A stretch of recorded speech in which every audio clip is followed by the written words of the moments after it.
तो हेलो बच्चों, स्वागत है आपका हमारे YouTube चैनल और पेज मैरवा से पढ़ाई पर। बच्चों, जैसा कि आप जानते हैं कि इसके पहले वाले वीडियो में हम लोग पॉलिनोमियल के ऊपर चर्चा कर रहे थे और पॉलिनोमियल के एक्सरसाइज 2.1 का पूरा इंट्रोडक्शन मैंने पढ़ा रखा था। मैंने बताया था कि आखिर हम लोग ग्राफ पॉलिनोमियल के कैसे देखते हैं और ग्राफ से क्या क्या इन्फॉर्मेशन हमको मिलते हुए। इसके साथ साथ मैंने पॉलिनोमियल के बेसिक इंट्रोडक्शन वीडियो भी पढ़ा रखे हैं, जिसके 2 पार्ट्स हमने बनाए थे, जो आपको चैनल के प्लेलिस्ट पर जाके मिल जाएंगे, तो आप जाकर के निश्चित तौर पर उसको देख सकते हैं। अब आइए बच्चों, इस वीडियो में हम लोग टोटल एक्सरसाइज 2.1 के सॉल्यूशन के ऊपर बात करने वाले हैं। इसमें हम पूरा टोटल 2.1 में जो भी क्वेश्चंस दिए गए हैं उनको हम लोग क्या कर लेंगे, तो सॉल्व कर लेंगे। अब क्वेश्चन हमारे पास ये है बच्चों कि लिखा है कि the graph of y is equal to px। देखिए पहले ही क्लियर कर दिया है कि हमारे पास px जो पॉलिनोमियल है वो क्या है, तो px है। px का मतलब क्या हुआ, वेरिएबल x है। px का जो ग्राफ है वो क्या कर दिया है, नीचे आपको दिया गया है, ठीक है, नीचे दे दिया गया है।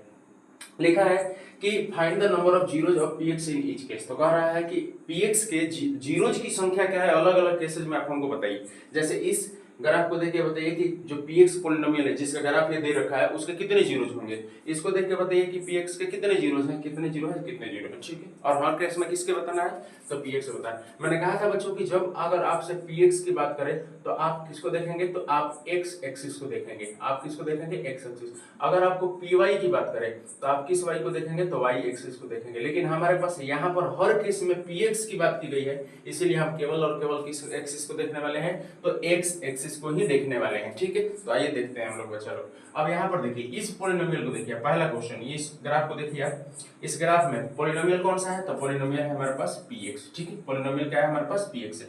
अब बताइए कि जो ग्राफ है हमारे पास, देखिए ये वाला ग्राफ है ना हमारा, तो बताइए कि x एक्सिस को कितना जगह पर काटा है। मैंने बताया था कि x एक्सिस को अगर px के लिए पूछ रहा है तो देखेंगे कि x एक्सिस को कितना जगह पर काट रहा है। x एक्सिस को जितना जगह पर काटेगा उतने ही जीरोज, जितने जगह पर काटेगा उतने ही जीरोज। अब आप बताइए यह जो ग्राफ है क्या x एक्सिस को काट रहा है, नहीं काट रहा है। मैं पूछूंगा कि बताइए कि ग्राफ जो है x एक्सिस कितने जगह पर काट रहा है, तो आप काट ही नहीं रहा है बच्चों। तो जब काट ही नहीं रहा है तो बताइए zeros of px, zeros of px यानी कि जो px जिसकी बात कर रहा है ये, बताइए उसके जीरो नंबर ऑफ जीरोज कितने होंगे बच्चों, तो जीरो होंगे। इसके नंबर ऑफ जीरोज क्या होंगे, जीरो होंगे। बिकॉज कारण उसका क्या है, क्योंकि इस ग्राफ के लिए एक्स एक्सिस पर कोई भी इंटरसेक्टिंग पॉइंट नहीं दिख रहा है। It means that there is no intersecting point for this polynomial px at x axis.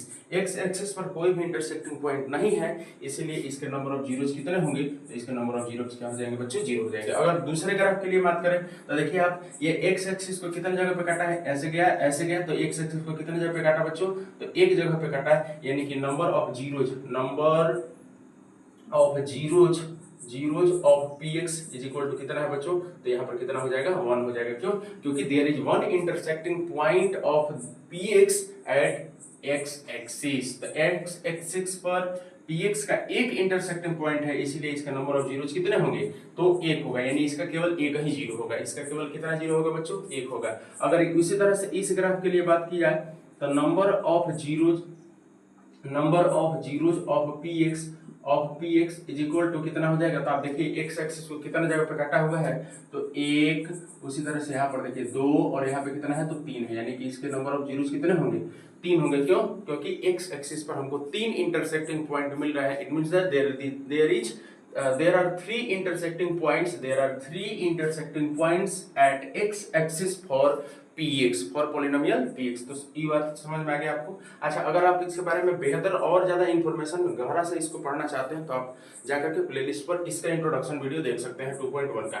अब देखिए अगर हम चौथे ग्राफ की बात करें तो बताइए px को कितने, x एक्सिस को कितने जगह पे काटा हुआ है, तो आप देख सकते हैं कि 1 और 2 जगह पे काटा हुआ है, इसीलिए नंबर ऑफ जीरोज कितने होंगे px के, तो number of zeros of px, number of zeros of px कितना होने वाला है बच्चों, तो हमारे पास नंबर ऑफ जीरोज कितने होने वाले हैं, तो 2 होने वाले हैं। उसी तरह से अगर इसकी बात करें तो 1, देखिए यहाँ पर 1 है, 2 है, 3 है और 4 है, यानी कि number of zeros of px, number of zeros of px is equal to कितना होने वाला है बच्चों, 4 होने वाला है। अच्छा, अगर मान लीजिए यहाँ पर कहा था, अगर इस ग्राफ को देख के हमको कहा था कि बताइए py के कितने जीरो जाएंगे, px के ना py अगर पूछ देता तो आप बताइए y को कितने जगह पे काटा है, एक जगह पे। देखिए y है ना, y को एक जगह, तो कहते हैं कि number of zeros of py तो 1 हो जाता है। लेकिन यहाँ पर हमको x को पूछा है तो x एक्सिस को देखेंगे। अब सुनिए यहाँ पर आइए, यहाँ पर अगर हम बात करें number of zeros number of zeros of कौन सा, तो पी एक्स। तो पी एक्स को देख लिए कितने नंबर ऑफ जीरोज है, तो एक, देखिए एक सक्सेस को एक जगह, दो जगह और तीन जगह, यानी कि कितने जीरोज होने वाले हैं, तीन जीरोज होने वाले हैं। तो आशा करते हैं बच्चों ये एक्सरसाइज आपको समझ में आ गया होगा। इसमें केवल इतने ही क्वेश्चन दिए हुए हैं। अब हम लोग मिलेंगे फिर से नेक्स्ट में एक्सरसाइज 2.1 के इंट्रोडक्शन वीडियो के साथ में। तब तक के लिए धन्यवाद बच्चों। अगर आपको चैनल पसंद आ रहा है, अगर आपको वीडियोज पसंद आ रहे हैं तो इसको ज़्यादा से ज़्यादा शेयर करें अपने दोस्तों के साथ, और अगर आप चैनल पर नए हैं तो चैनल को सब्सक्राइब और लाइक जरूर करेंगे। तब तक के लिए धन्यवाद।